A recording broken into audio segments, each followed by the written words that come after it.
And for a final topic, we will be talking about nematodes, particularly the feeding behaviors of some nematodes.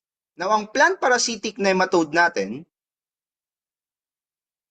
ang plant parasitic nematode natin, you can classify them based on kung sila ba ay kumakain sa loob ng plant tissue or sila ay kumakain sa labas ng plant tissue. The first classification ay yung mga nematodes na kumakain sa labas, particularly sa roots ng plant tissues natin. And we call these nematodes as ectoparasites. So the keyword here is ecto, which means outside. Okay? So itong mga nematodes na to, they don't enter the plant root. So hindi sila pumapasok dun sa mismong tissue ng halaman, but rather they are on the surface. Doon sila nag-i-scrape, okay? Doon sila nag-feed. Doon lang sa surface ng halaman. Pero hindi sila pumapasok. Ectoparasites po ang tawag doon. So isipin nyo na lang, kapag sa restaurant, yung mga tao na kumakain sa labas ng restaurant, they are ecto. Okay? So ectoparasites naman yan pagdating sa mga nematodes. Example ng ectoparasites would be your dagger nematodes, yung mga Siphinema natin, stubby root, like Trichodorus, tapos yung mga long, needle-like nematodes like yung mga Longidorus natin. Na kung may mga nematodes ka na ang main na feeding area is yung labas ng root tissue, ano naman tawag doon sa mga pumapasok na doon sa mismong halaman? So yung mga pumapasok naman, ang tawag natin sa kanila, endoparasites. Okay?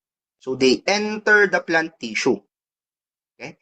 And you can further classify your endoparasites either as migratory or sedentary. So anong pinagkaiba ng mga endoparasites na migratory at saka sedentary? When we say that the nematode is a migratory endoparasites, ibig lang sabihin yan, they are entering inside the plant tissue and they continue to move through the tissue. Gumagalaw po sila. That is why they called migratory. They are migrating to the other parts of the plant. So mayroong continuous movement. So umari sila ay nasa roots, hindi lang sila mag-i-stay doon sa roots. Possible na umakyat sila doon sa stem. Yan. So migratory endoparasites yung mga yan. Or doon sa one particular area of the root, pwede silang gumalaw to another particular area of the root. Migratory endoparasites po ang tawag dyan. So examples ng migratory endoparasite would be your Pratylenchus or your lesion nematodes and your Rhadophilus or your burrowing nematodes. So ang keyword dyan is migratory. It means moving. These parasites feed inside the plant tissue and they move throughout. Okay? The next one would be your sedentary endoparasites. Kung yung migratory mo ay galaw ng galaw, they are moving inside the plant tissues. Ang sedentary endoparasites mo naman, sila yung mga tamad. Okay? So they enter inside the root tissues, pero stop moving. Okay? Nandun lang sila. And kung nandun lang sila, it means they have a sedentary lifestyle. Kaya di ba sabi nila, ang sedentary lifestyle ay a harmful lifestyle. Why? Kasi lagi ka lang nakaupo sa iyong upuan. Lagi ka lang nakahiga sa kama mo, wala kang exercise. Yun yung ibig sabihin ng sedentary. Hindi ka masyadong magalaw, wala kang movement. So yung mga sedentary endoparasites, ganun din sila. Pagpasok nila dun sa plant tissue, nandun lang sila, dun na sila kakain.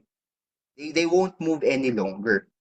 And yung common na sedentary endoparasites natin, na examples would be your root knot nematodes at saka yung cyst nematodes natin katulad ng Heterodera at saka Globodera. Okay?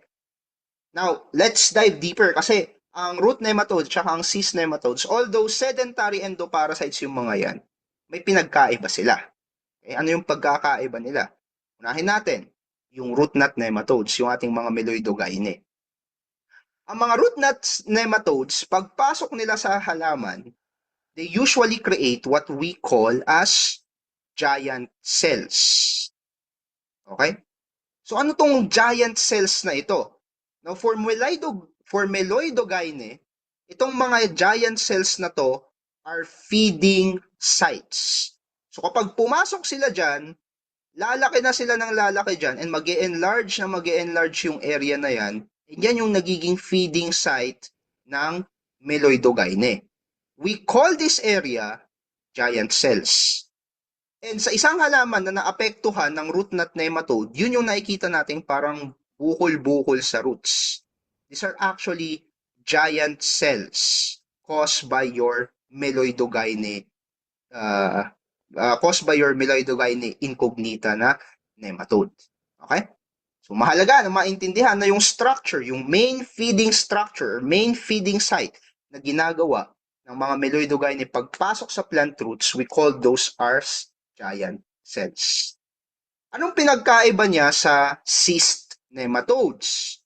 Kasi ang cyst nematodes, kung mapapansin nyo, nagbubutol-butol rin yung mga yan.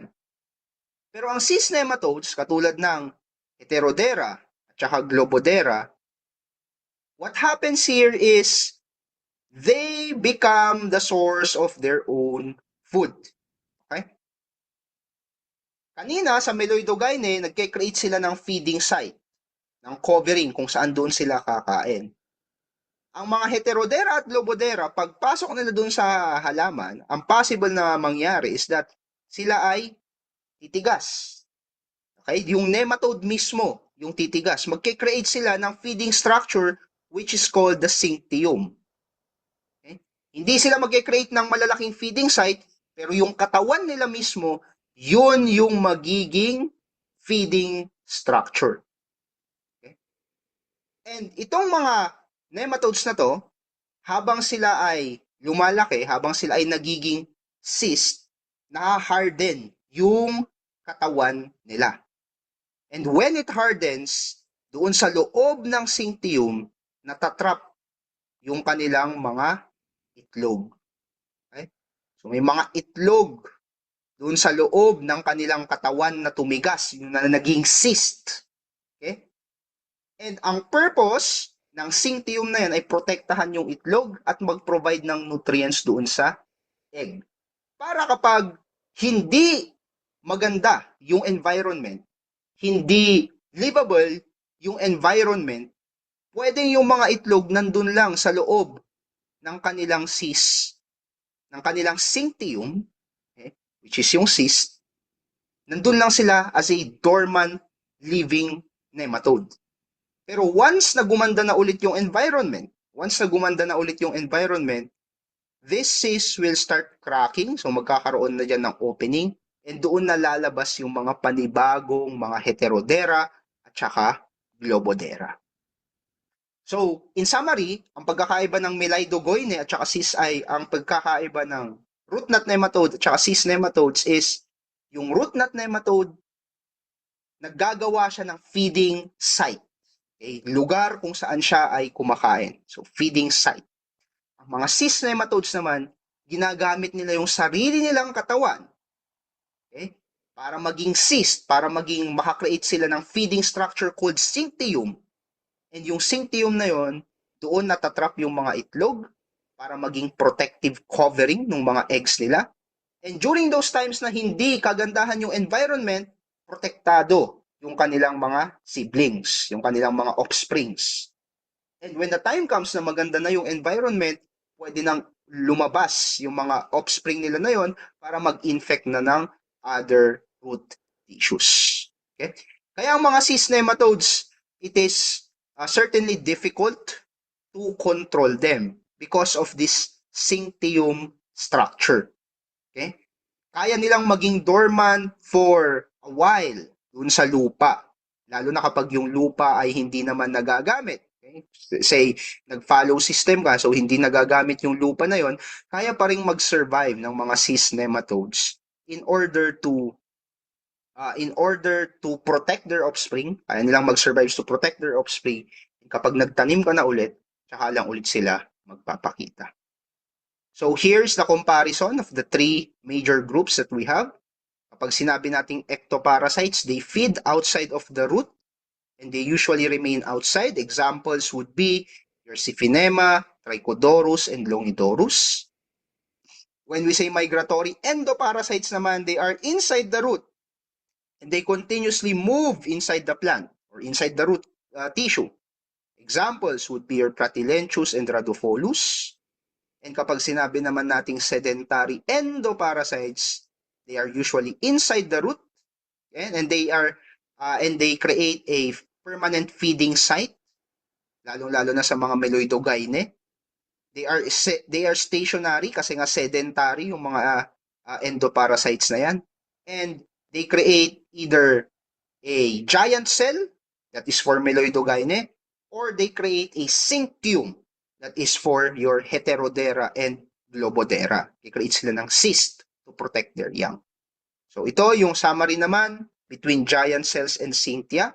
So kapag tinanong kayo sa exam kung ano ang feeding structure or feeding structure ng Meloidogyne, that would be giant cells. And kapag naman tinanong kayo kung ano yung feeding structure ng Heterodera and Globodera, that would be the cinctium. Okay? So, dyan nagtatapos yung ating short lecture on crop protection. So, it's shorter kasi marami sa inyo nakuha naman ng tama yung mga question based on that. Sa soil science, sa agricultural extension and crop science, medyo mas mahaba siya as compared to this. Ang mahaba so far na napansin ko is yung agricultural economics and marketing. Siyempre, hindi nagtatapos dyan. Ilabas nyo na ulit yung inyong mga papel at saka lapis or panulat for our quiz right after this lecture, or start chatting ulit sa ating chat para sa tamang sagot based off on the questions.